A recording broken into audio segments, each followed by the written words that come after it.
नमस्कार मित्र आणि मैत्रिणींनो, मंगेश पाडगावकर यांची कविता आपण आज पाहणार आहोत. कवितेचं शीर्षक आहे एक जिंदाबाद कविता. कविता मी वाचते आणि तुमच्या लक्षात येईल की खरंच ती जिंदाबाद का म्हणलेलं आहे. कविता अशी आहे. आपले कान बंद करा, आपले ओठ घट्ट मिटा, आपले डोळे झाकून घ्या, सावधान. गलीच्या नाक्यावर एक मोठा दादा असतो. 12 भट्ट्या आहेत त्याच्या मालकीच्या. खून पडेल, सावधान, खाली मान, डोळे बंद, बंद कान. थोडक्यात पाडगावकर होते तेव्हाही आणि आत्ताही हे वास्तव काही भदललेले नाही आहे.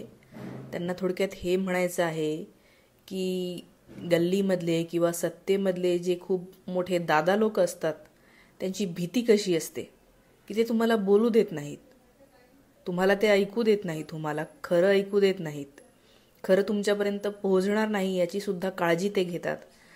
आणि त्यामुळे पाडगावकर असं म्हणतात की ते आपले कान बंद करा, आपले ओठ घट्ट मिटा, हे उपहासाने म्हणत आहे.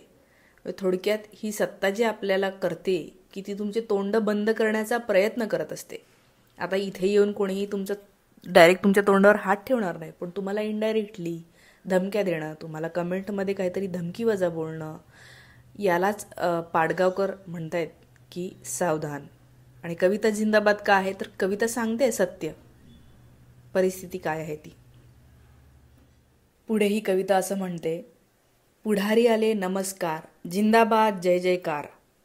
पुढारी साधे असतात, त्यांच्या नावे बँकेमध्ये खाते देखील असत नाही. पुढाऱ्यांना बूड असते, बुडाखाली खुर्ची असते, खुर्चीखाली सत्ता असते, सत्तेखाली गुंड असतात, गुंडाखाली पोलीस असतात, पोलिसांखाली खबरदार. आधी ओठ घट्ट मिटा, सावधान, खाली मान, डोळे बंद, बंद कान. उद्याच्या पेपरमध्ये पुढाऱ्याचा फोटो येईल. दुसरं कडवं. आपल्या लक्षात आलं पाडगावकर त्या काळामध्ये 1965 लिहिलेली कविता आहे. आणि तेव्हासुद्धा जी परिस्थिती, राजकीय परिस्थिती तयार झाली होती त्यावेळेला, त्यावर त्यांनी त्यातून आलेली ही कविता आहे की काय प्रकारची भीती दपटशाही सत्ताधारी करत असतात.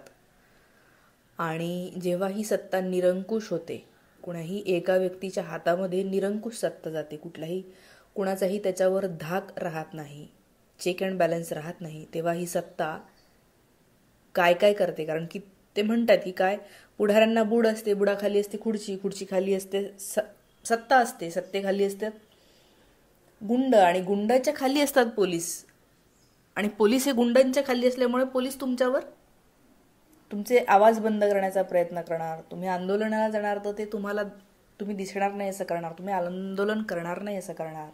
आणि लोकशाहीमध्ये आंदोलन करणे, आपल्या मागण्या मागणे हा हक्क आहे, जनतेचा तो हक्क असतो. तिसरं कडवं आहे. मला खूप भीती वाटते, तुला खूप भीती वाटते, त्याला खूप भीती वाटते, तिला खूप भीती वाटते. भीती जरा थांबण्यासाठी केमिस्टकडे गोळ्या असतात. कोणाची भीती आहे? सत्तेची भीती आहे. ज्यांच्याकडे पैसा आहे, श्रीमंती आहे, त्यांची भीती आहे. आणि हे लोक भीती दाखवतात. ज्यांच्याकडे काहीही नाही ते कुठून भीती दाखवणार? त्यामुळे सत्ता आली, पैसा आला, श्रीमंती आली की भीती दाखवण्याचे चान्सेस वाढतात. पाडगावकर हे म्हणत नाही की सगळे सत्ताधारी हे भीती दाखवतात, पण त्यांची भीती ही छुपे असते.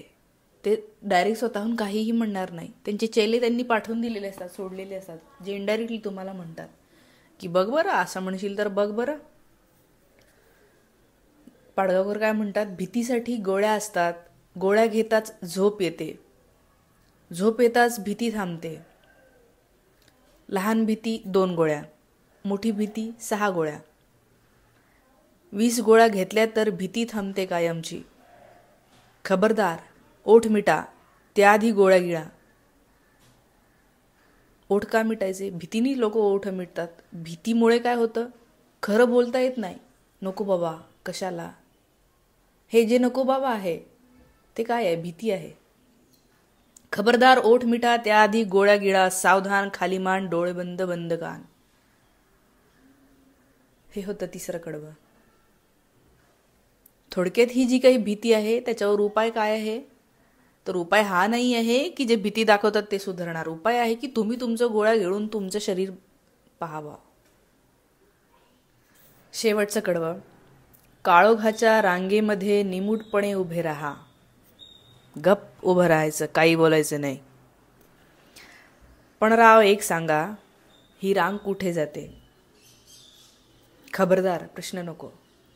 कुठलाही प्रश्न विचारायचा नाही. जो प्रश्न विचारील त्याची पटकन नोकरी जाईल.